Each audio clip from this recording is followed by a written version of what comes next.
Повестку вам можно вообще не вручать. Достаточно, чтобы она просто появилась в базе. Дальше система все сделает сама, включая то, что из страны вы уже не выйдете. И узнаете об этом только на границе. Когда я был внутри системы, у конторы была мечта, чтобы человек сам добровольно отдал о себе все. Не надо следить, не надо перехватывать. Он сам все принес. Эту мечту достроили, и система это реализовала не только в ФСБ, но и в реестре воинского учета. И реализовалась она уже в военкомате. Я Вадим Майоров, бывший сотрудник второй службы ФСБ. И сразу отвечу на вопрос, который у кого-то уже мелькнул. Не очередной ли это вброс самой ФСБ? Нет, я ушел, за это меня судят заочно. Личность мою подтвердили в New Lines Magazine, ссылка есть в описании канала. Я здесь не для того, чтобы вас напугать, я объясняю машину, которую видел своими глазами. Через 25 минут вы будете понимать про мобилизацию больше, чем почти все, кто о ней сейчас рассуждает. Что система уже про вас знает. В какую секунду человек перестает что-либо решать и что еще можно успеть. И сразу просьба короткая. Многие смотрят меня без подписки. Денег я не прошу, ни донатов, ничего. Прошу другое. Подпишитесь. Для меня это правда важно. Подписка выводит видео на большую аудиторию. Это то, что помогает мне доносить эту точку зрения и делиться тем, что я знаю системы изнутри. Всего один клик. Спасибо. Сначала простой вопрос, от него становится не по себе. Сколько государство уже знает о вас? Прямо сейчас, пока вы это смотрите. После 22 года у власти было две проблемы. Первая, сотни тысяч мужчин уехали. Вторая и главное, военкоматы не знали, где люди. Бумага их не видела. И знаете, что построили в ответ? Не армию. Систему поиска людей. Это разные вещи. Запомните, в этом весь фокус. Я знаю, как это работает, потому что сам работал с данными. Не с военкоматом, конечно, а с людьми через систему. Ты берешь человека и начинаешь складывать папку. Где живет, где работает, чем владеет и с кем говорит. По крупице из разных мест в одну точку. И вот что важно понять. В какой-то момент эта папка перестает быть про наблюдение. Она становится основанием для действия. Раньше по такой папке открывали разработку, сегодня по ней приходит повестка. Механика, по сути, вся одна и та же. Я ее узнаю с первого взгляда. Теперь это собрано в реестре. Налоговая, МВД, ГИБДД, Росреестр, госуслуги, операторы связи. Все в одном профиле. И ваш отдел кадров тоже часть машины, кстати. Работодатель обязан сдавать данные, даже если он не хотел. Раньше человека искали, теперь его просто находят в базе. Вот и вся разница между 2022 годом и сегодня. А теперь секунда, в которую человек теряет контроль над своей жизнью. И почти никто ее не замечает. Я покажу ее в замедленной съемке.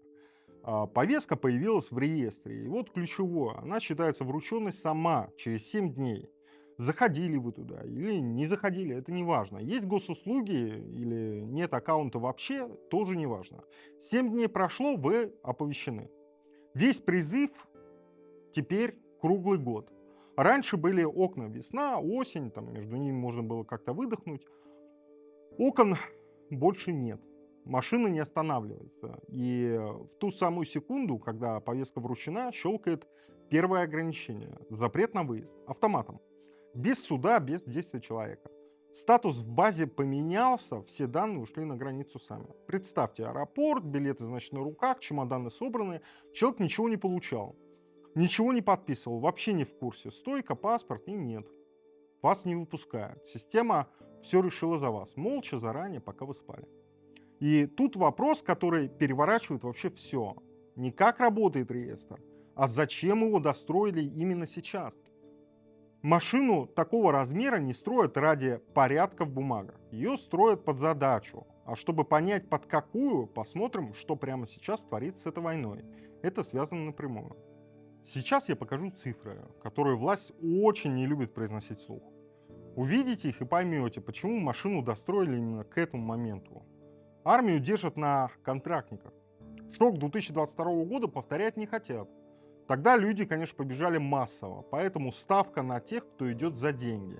И вот что с этой ставкой случилось. Начало 2026 года. Набор просел примерно на 20% за год. Около 800 человек в день. Это минимум за 2 года. Машина, которая заманивала деньгами, начала глохнуть. А платят при этом все больше. Бонус за контракт дошел до 1,5 миллиона. Это вообще рекорд за всю войну. Подняли минимум в 16 регионах. Вдумайтесь, денег предлагают рекордно много. А людей идет все меньше. Деньги перестали работать. И тогда включают принуждение. Рязань. Губернатор обязал предприятие искать кандидатов. Оренбург. Указ. Отправить от 10 до 20% сотрудников.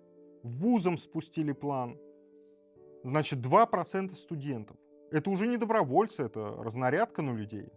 И вывод, к которому пришел даже Американский институт изучения войны, контрактники перестали покрывать потери. А когда набор не закрывает потери, у государства остается очень короткий список ходов. Мобилизация в этом списке самая первая. И свежее на днях стало известно, во власти снова обсуждают новую волну. После выборов в Госдуму звучит срок осень. Я не говорю, что решение, конечно, принято, я говорю другое. Когда экономика набора сдыхает, а машина поиска уже стоит готовая, все сходится в одну точку. И эту точку я вижу очень ясно. И тут многие думают, я уеду, меня не тронет. Сейчас я объясню, почему это самая опасная ошибка. И почему спрятаться, как в 2022 уже не получится. Потому что машину уже включают. Тихо. По одному региону. Называют как угодно, только не мобилизация. Смотрите, как готовят почву. Это узнаваемый почерк. Я с такой работой знаком изнутри. Сначала через своих же провластных вбрасывают сигнал. Депутат-единорос Грулев пишет про тупик на фронте и скорую большую мобилизацию. А потом заявляют, канал взломали враги. В паре областей всплывает видео от губернаторов. Получите, мол, повестки, отнеситесь с пониманием. Потом все опровергает. Один генерал предлагает мобилизовать, значит, 1 миллион. Другой депутат тут же нецелесообразно. И это не бардак, это прощупывание, вброс реакции. При панике задний ход.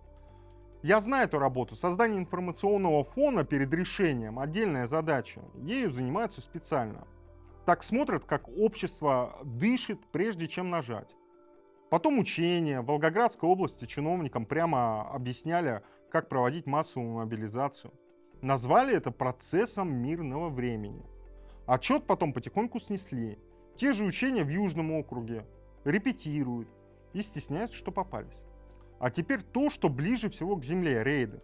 Красноярск, 2025 год. Под видом проверки мигрантов людей после значит, документов везли в военкоматы. В 2026 Пенза, сразу несколько городов.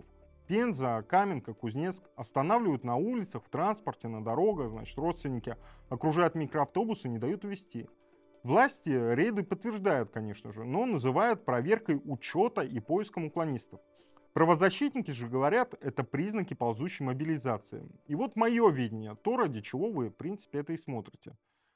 Посмотрите, кого берут первыми.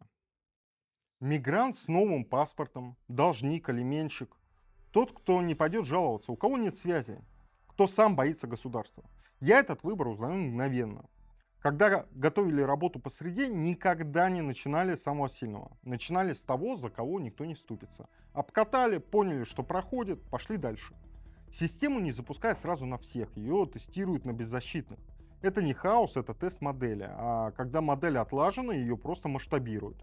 И на следующем круге уже вы. Но чтобы загнать людей на войну, одной машины мало, нужна причина, в которую поверят. И вот как ее делают. Да, противостояние реальное. Европа всерьез готовится. Глава НАТО говорит прямо: хочешь предотвратить войну, готовься к ней. В Нидерландах впервые за 30 лет отрабатывают лагерь на 2000 российских военнопленных. В Беларуси тактическое ядерное оружие. Бюджеты по Европе действительно растут. Это факты, и я их не отрицаю. Но я задаю вопрос, который задают всегда. Кому это выгодно внутри страны? Чем громче, конечно, звучит барабан НАТО, тем проще объяснять вашей матери, зачем забирают ее сына. Для Кремля внешняя угроза не проблема, это ресурс. Образ врага лепили годами. Ровно под этот момент. Образ врага не для обороны, для обоснования. И вот что ломает всю их логику одним движением. Если бы Кремль правда готовился к большой войне с НАТО, он бы людей берег, копил силы. А он молотит их, значит, в украинских посадках, в бесполезных мясных штурмах. Нельзя одновременно готовиться к войне с Европой и сжигать резерв на безымянные лесополосы. Значит, угроза НАТО — это не про оборону страны, это про оправдание того, что уже идет. А теперь то, ради чего стоит досмотреть до конца. Что на самом деле ждет человека, который решит пойти? И говорить буду не я. Будут те, кого не обвинишь в работе на Запад. Я не давлю на жалость. Я даю слово тем, кто сам был по ту сторону. Военкоры — те, кто за войну открыто пишут. Мы не справляемся. Что новая мобилизация фронт не спасет, а развалит тыл.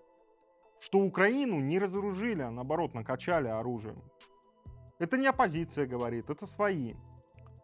Тех, кого сегодня уговаривают на контракт, часто берут с улицы или из камеры. Обещают тыл водителям, строителям, а подпись на общих основаниях. И человека кидают, конечно же, куда угодно, в штурм. Жизнь штурмовика на этой войне считанные дни. Это не служба, это расходник. И цифры только проверены. Поименный список Медиазона и BBC. Больше 225 тысяч погибших. Установленных по именам, поименно. За каждым фамилия. Это не оценки разведки, это подтвержденные смерти. И список растет каждую неделю. Послушайте человека, которого в пацифизме не упрекнешь. Генерал Александр Лебедь. Боевой офицер, афган. Вот что он сказал еще в 1995 году. Я наисполнялся интернационального долга и уяснил 3 вещи. Первое. Всякая война сначала тупик, потом катастрофа. Второе. Всякие войны, даже столетние, кончаются одним – переговорами и миром. И стоит ли городить горы покойников, плодить вдов, сирот, коллег, пускать прахом труд десятки поколений, чтобы потом все равно сесть и договориться? И третье. Каждая мать рожает сына. Для нее ее Ваня или Магомед самое лучшее. Не надо эту жизнь прерывать пулей или осколком. Посмотрите на эту войну его глазами. Тупик мы прошли давно, сейчас катастрофа. А кончится она тем же, чем кончаются все войны, столом переговоров. Вопрос один: сколько имен еще впишут в этот список, прежде чем за этот стол сядут? И вот как это устроено по-честному. На любой войне политики дают патроны. Богатые дают еду, а бедный и средний класс своих детей. Война кончится, политики пожмут руки и снова назовут друг друга уважаемые партнеры. Богатые поднимут цены, а обычные люди пойдут искать могилы сыновей. Поэтому вопрос к элите простой. Ваши дети на лучших курортах одеты с ног до головы. Вот соберите их, отправьте штурмовать те же лесополосы. И когда пойдете их хоронить, вот тогда люди скажут: да, теперь справедливо. А пока этого нет, не отдавайте свою единственную жизнь за чужие амбиции, за интересы, которые не ваши. Вас там ждут не как героя, вас там ждут как расходник. И самое важное под конец. Не бегите и прячьтесь, а то, чего система боится больше всего. Человек, который знает свои права. Коротко, первое. Проверьте свой статус в реестре заранее. Не когда придет повестка, а сейчас. Знать, что система о вас видит, уже половина защиты. Второе. Для уехавших надолго. Снимите с воинского учета правильно, через консульство.